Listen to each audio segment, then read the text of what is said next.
السلام علیکم ناظرین، اشرف جاوید ملک آپ کی خدمت میں حاضر۔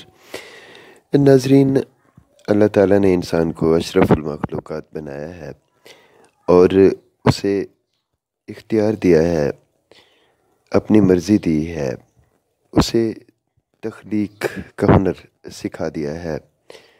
یہ تخلیق کا ہنر بعض اوقات انسان کے اپنے لیے بھی اس وقت درد سر بن جاتا ہے جب اسے اس کے مطابق اصول نہیں آتے۔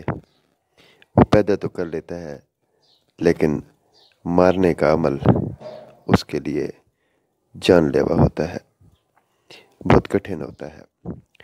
ناظرین، یہ جو منظر آپ دیکھ رہے ہیں یہ ایک بہت بڑا سوال ہے ہمارے لیے کہ جس معاشرے میں ہم جی رہے ہیں وہاں رہتے ہوئے ہم میں اتنی بے حسی کیوں آ گئی ہے۔ ہم سرمایہ دار، نودولتی ہے اور پیدا کار تو ہو گئے ہیں لیکن ہمیں احساس نہیں رہا۔ ہم بے حس ہو گئے ہیں، ہم بے رحم ہو گئے ہیں، ہم ظالم ہو گئے ہیں۔ پیسے کے لیے، دنیا داری کے لیے، کمانے کے لیے ہم نے محبت کو نیلام کر دیا ہے۔ ناظرین، بہت ساری باتیں طے کی جاتی ہیں۔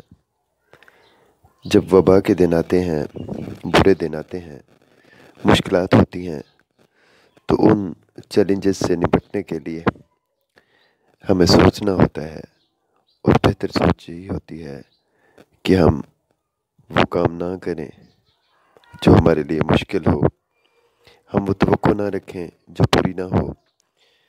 حکومت کی اپنی مجبوریاں ہوتی ہیں، اپنے مسائل ہوتے ہیں، لیکن ہم جو سرمایہ دار لوگ ہیں صحیح طرح سے طے نہیں کر سکتے کہ ہم نے کرنا کیا ہے۔ اس منظر میں آپ دیکھیے کہ ہزاروں چوزے جو ہے انہیں یہ دیکھیں کنویں میں پھینکا جا رہا ہے اور یہ زندہ ہیں، اور ان کو اس لیے ڈمپ کیا جا رہا ہے، ضائع کیا جا رہا ہے کہ آگے لاک ڈاؤن کی وجہ سے انڈسٹری میں جو ہے نا کام نہیں چل رہا، اور ان کو پالنا ان کے لیے مشکل تھا۔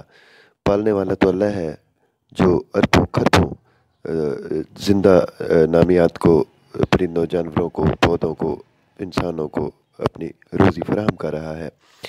اور یہاں دیکھیں کہ ہم انسان کتنے بے بس اور لاچار ہیں۔ تو ہمیں ایسا نہیں کرنا چاہیے تھا جو یہ ہو رہا ہے، ہمیں کوئی پلاننگ کرنا چاہیے تھی، کچھ پہلے سوچ لینا چاہیے تھا۔ بہرحال بہت دکھ ہوا یہ منظر دیکھ کر، میں نے آپ سے شیئر کیا۔ اس ویڈیو کو شیئر بھی کیجئے، سبسکرائب بھی کیجئے۔ اللہ تعالی ہمیں معاف فرمائے، دعاؤں میں یاد رکھیے گا۔